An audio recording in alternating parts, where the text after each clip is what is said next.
حضرت ابراہیم خلیل اللہ علیہ نبینا علیہ السلام کے 5000 ریوڑ تھے بکریوں کے. 5000 بکریاں نہیں، 5000 ریوڑ گروپس 5000 تھے. اور ان بکریوں کی رکھوالی کرنے والے جو کتے رکھے ہوئے تھے نا، تو ان کی گردنوں میں سونے کے طوق ڈالے ہوئے تھے اللہ کے نبی نے. اب آپ حضرت ابراہیم علیہ نبینا علیہ السلام کی اس حکومت کا اندازہ لگا سکتے ہیں کہ جو اللہ تبارک و تعالیٰ نے انہیں عطا فرمائی تھی. کتنی اللہ کی نعمتیں تھیں آپ پر. ایک وقت ایسا بھی آیا کہ آپ کے پاس کچھ نہ تھا، آپ نے سب کچھ اللہ کی راہ میں دے دیا. فرشتے کہنے لگے کہ یا اللہ ہم تیرے بندے کی آزمائش لینا چاہتے ہیں، تو بڑا پیار کرتا ہے ان سے، تو فرمایا لے لو. نیچے فرشتے آئے، حضرت خلیل اللہ کے سامنے انہوں نے یہ کلمے بولے، سبوح قدوس ربنا ورب الملائکۃ والروح. حضرت خلیل اللہ نے جب یہ سماعت کیا آپ کو اتنا لطف آیا.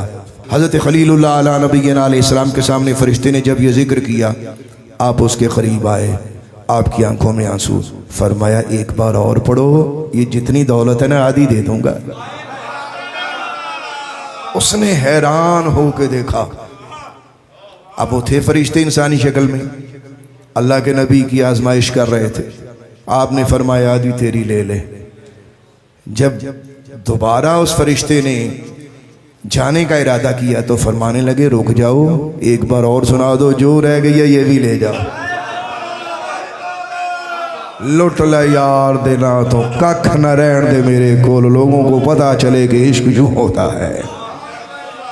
فرمایا ایک بار میرے محبوب کا نام اور لو. اس نے پھر تسبیح پڑھی فرشتے نے، سبوح قدوس ربنا ورب الملائکۃ والروح.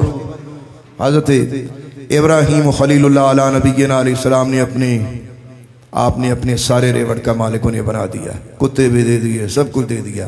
آپ جب گھر جانے لگے تو پیچھے سے فرشتوں نے کہا کہ حضور ہمیں پہچان لیجئے، ہم راہی نہیں ہیں، ہم فرشتے ہیں، آپ کی آزمائش کرنے آئے تھے، یہ مال سارا آپ کا ہی ہے، آپ کو مبارک ہو.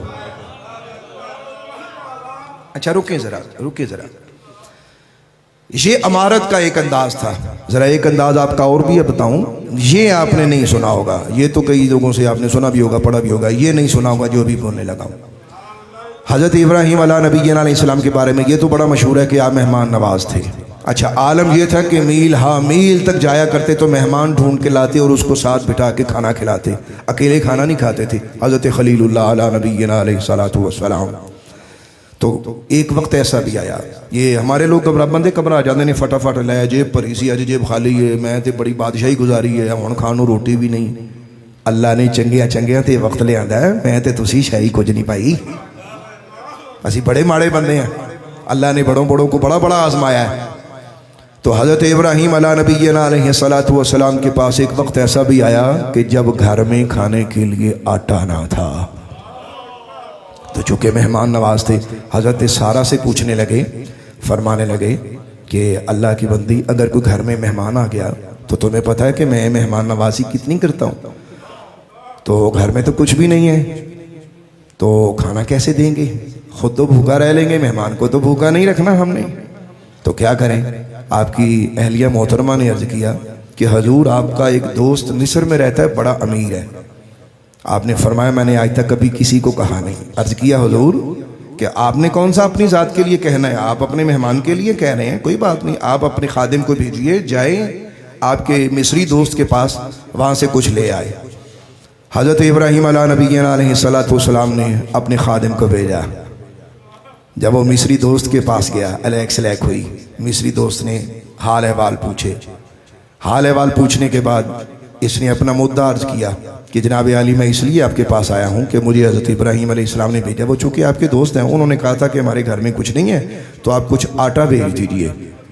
تو اس دوست نے یہ کہا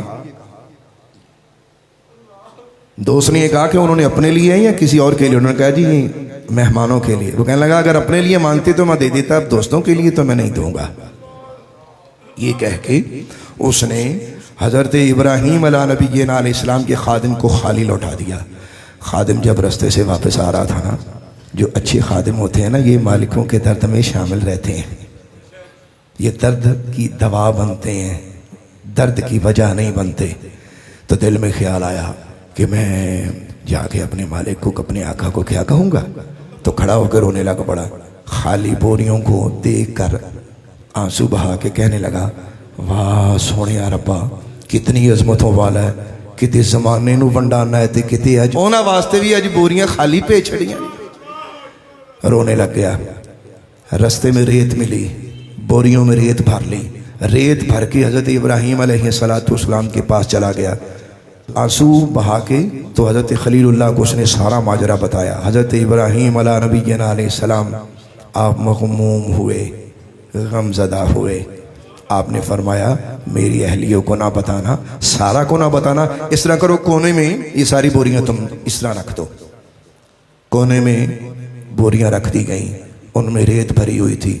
حضرت ابراہیم علیہ نبینا علیہ السلام مغموم اور پریشان آپ چارپائی پہ لیٹ گئے۔ اللہ کو کب برداشت ہو کہ اللہ کا یار پریشان ہے، خدا کو کب گوارا؟ اب سنو آگے ہوتا کیا۔ حضرت خلیل اللہ علیہ نبینا علیہ السلام استراحت فرما ہے۔ حضرت سارا کو نہیں پتا، وہ سمجھتی ہیں کہ گندم آ گئی، یعنی آٹا آ گیا ہے، آٹا آ گیا۔ حضرت سارا جب قریب گئیں تو قریب جا کے جب بوری کا منہ کھولا، اللہ کی شان دیکھو، ریت کی بجائے بیچ میں سے آٹا نکلا۔ حضرت سارا نے آٹا گوندا، روٹی پکائی، اور روٹی پکنے کی خوشبو سے حضرت خلیل اللہ علیہ نبینا علیہ السلام کی آنکھ کھل گئی۔ تو جب آنکھ کھلی تو مسکرا کے کہنے لگے روٹی پکائی ہے؟ حضرت سارا کہنے لگی ہاں۔ فرمانے لگے یہ آٹا کہاں سے آیا؟ آپ کہنے لگی حضور وہی آٹا جو وہ بوریوں میں آپ کے دوست نے بھیجا ہے، مصر کے دوست نے بھیجا ہے۔